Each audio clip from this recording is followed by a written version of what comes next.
Hello and welcome to Behind the Scenes on the Adventure Pals. How do they do it?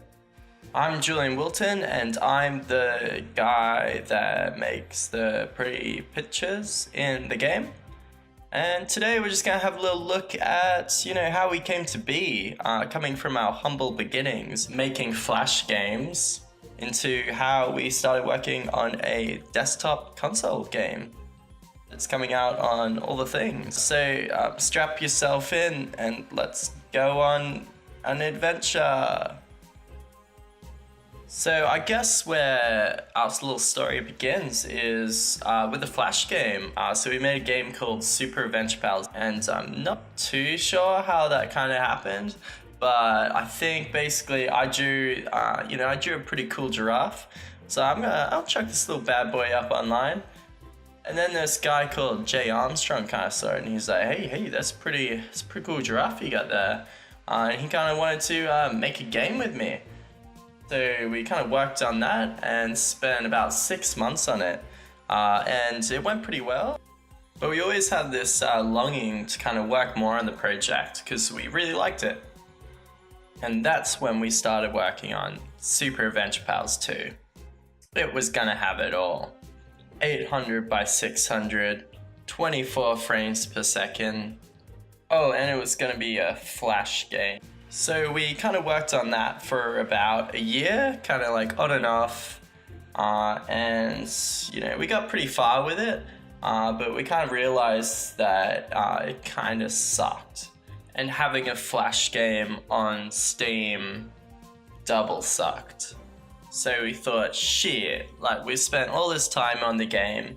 Let's do something with it. Let's do something. Let's either like throw it in a trash can, or let's try get some money to actually work on the game properly and turn it into kind of the dream we had for it. So what we did, we created a pitch deck for the game, and that kind of contains everything we wanted to do in the game, what it was going to be, and we basically sent that to every person that we could find. And it went okay. We actually had a few publishers get back to us, but a lot of them were kind of like, it's a pretty cool game, but we don't actually have money to like fund the development. We'll just kind of throw some money at promoting it. So after no luck, we kind of decided to maybe hit up our old friends Armor Games, because they sponsored the first game. So we thought, hey, maybe they might be interested in going to Steam, and it kind of turned out they were. So we kind of worked together with them, and they kind of gave us a bit of money to work on the game and became the publisher. Once we had our funding, we thought, all right, let's start the game again from scratch. And so we first changed engines and we moved to Hax OpenFL. What is that, you ask? I'm not too sure. You could talk to Jay Armstrong about that one if you want. But it meant we could get full screen and 60 frames per second. We were living the dream.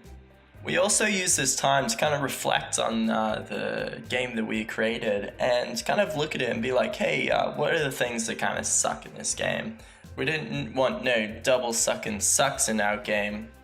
So we went on to spend about 1 or 2 weeks just like designing the whole game out on paper. Who are you gonna talk to? What was gonna happen? We had it all. We went on from this to kind of figure out what were the pillars of the game.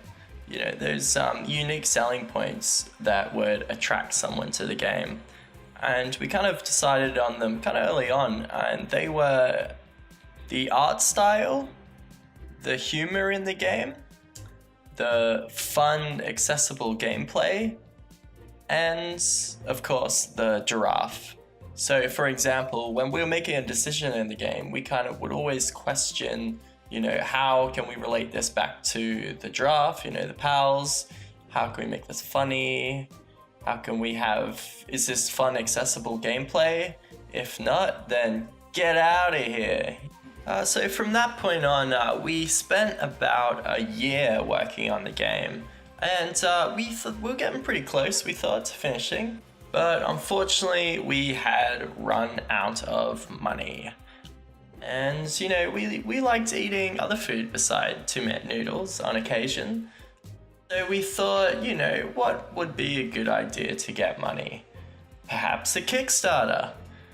Ooh, what a good idea. So we did that, and it went okay. We got funded, and it kind of helped support us to get to where we are today. But the Kickstarter was about 1.5 years ago, and the game is still in development. This was mostly due to working on console versions of the game, along with porting the whole game to Unity from OpenFL and Hacks. So if you are a backer and you've been waiting a very long time, you know, thank you very much. We'll send you some swaggy do soon, and we'll give you a little kiss, a little cuddle if you like. And there you go.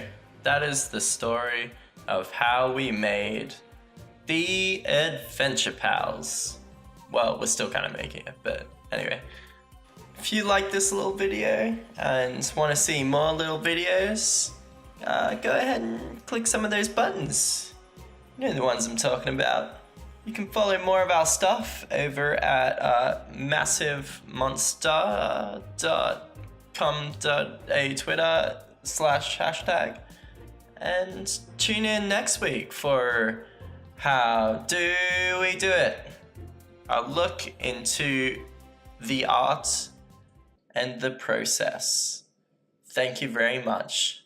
Goodbye.